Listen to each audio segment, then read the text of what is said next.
Hey guys, it's me Nina and I'm back with another video. And this time, walaan nyo kung anong gagawin ko. Tama! Unboxing time! So may mga bagong deliveries na naman na dumating kasi may mga pahabol na supplies na kailangan si Sky. So yun, binili ko na. So tara! Unboxing! Let's go! So unahin natin to. Dating siya today. Ano to eh? Ano to? Ay, ito. Alam ko na to. Says, ano to eh. Cute na cute ako dito. Magagamit din niya to. Kaya ito, in-order ko siya. Siya mismo pumili nito. Sined niya sa akin yung link. So, ito. So, yung nire-refer ko is yung eldest ko na anak. Kailangan daw niya na. Okay. Sabi ko, sa akin naman okay lang. As long as gagamitin niya. It's okay with me. Ito. Start tayo sa... Sorry na wala ako bigla. Start tayo sa unboxing.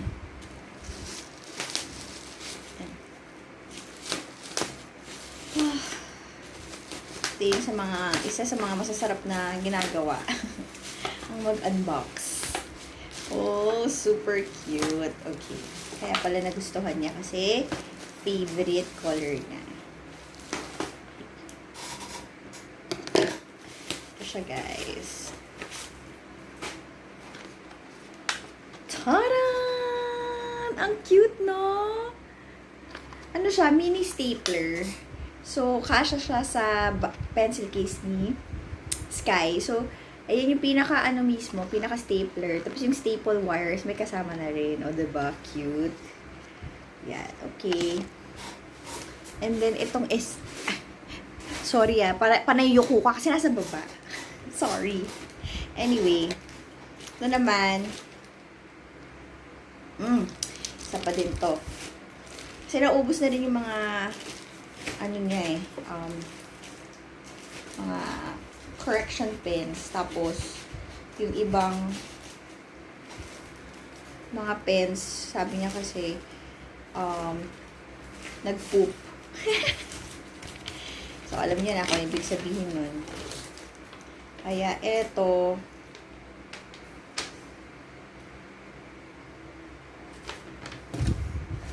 mas madami-dami dito kasi, ano to eh, sobrang dami ng ano. Yan. Yan siya, guys. Kasi si Sky, ano siya, very responsible. And gusto niya, as much as possible, meron na siya agad ng mga ganong supply na readily available kapag nasa school na. Pero tinatanong ko nga siya, sabi ko, alam mo ba na yung mga materials na hiningi ng school ay nasa advisor nila.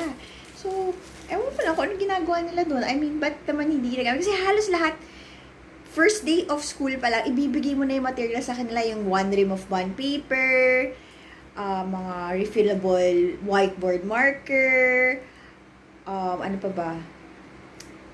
Yung permanent marker, glue, lahat.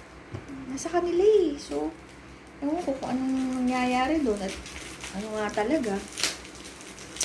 Pero ito na. Yes. Ganda na pagkapak nito, ha. So, ito ay binili ko, or lahat ito ay from Deli. Yan. If you've heard of the brand, sikat na sikat sila. And very affordable ang kanilang mga items.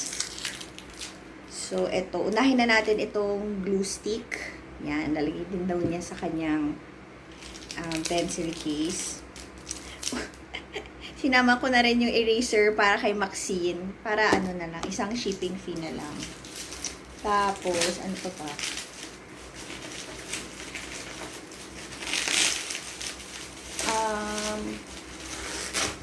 Nag-try ako nitong dalawang red pen. Kasi ginagamit daw nila for checking.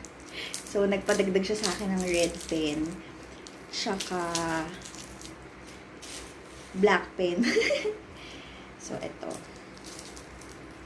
Ito, guys. Tingnan natin. Ang hirap pala nito. Wait. So, syempre,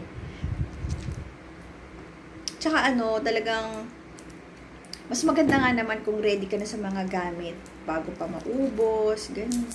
So, kunyari, pag nag-order ako ng mga items para kay Sky, hindi naman lahat yun inilalagay ko sa notebook, sa pencil case niya. Yung iba, katulad nito, 2 red pen. Isang red pen nalagay ko. Kasi meron pa dun naloadan ko na, kumbaga.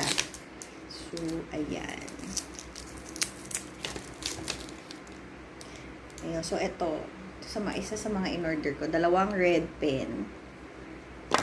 Try natin yan mamaya kung maganda yung sulat. Tapos, hala, ano to? Ay, eto. Umorder ako ng isang box na ball pen from Delhi. Ayan, nakita niyo ba guys? Ito, kumukha nito. Kaso nga lang, ito red. Ito naman, black. Ayan. Uy, intriga ako dito.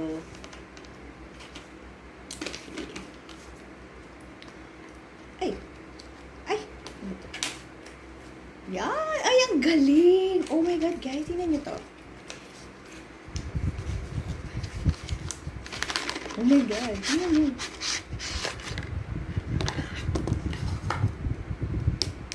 Galing guys, oh. Tingnan mo. So, sa isang box, bari 12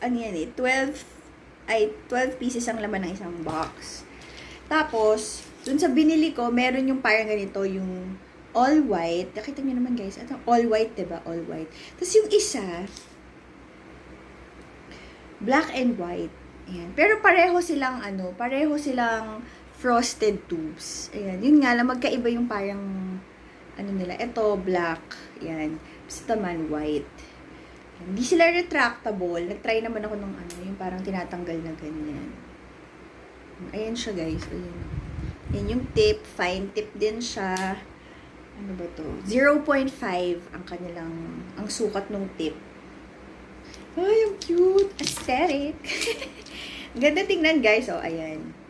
Pero syempre lalagyan natin si Sky sa pencil case niya ng mga 3 ulit. Kasi may nakaload na 3 retractable. Ito naman, iba naman. O, diba? Ang cute. Nakalagay sa isang box. And, magkano yung isang box? 106. And then, yung... Ay, ano to? Ay, natanggal. Pero hindi. Pwede pa naman siyang gamitin. Pero sayang. Saan hindi siya natanggal. Grabe kasi ang higpit ng pagkakalagay ng mga scotch tape. Okay naman yun, guys. Kaso lang nga, pahirapan buksan. Ayan siya. Ito naman, ayan, merong scotch tape and then mga correction pen. Dinalawa ko na kasi yung isa sa akin, yung isa sa kanya. Ayan. So, yan ang mga items na dumating. Tapon na natin to. Ito yung mga items na dumating sa atin ngayon. So, sa next video na lang yung pag-try on ng mga Delhi pens ha. So, yun. Yun lang naman, shinare ko lang. Bye guys! See you again.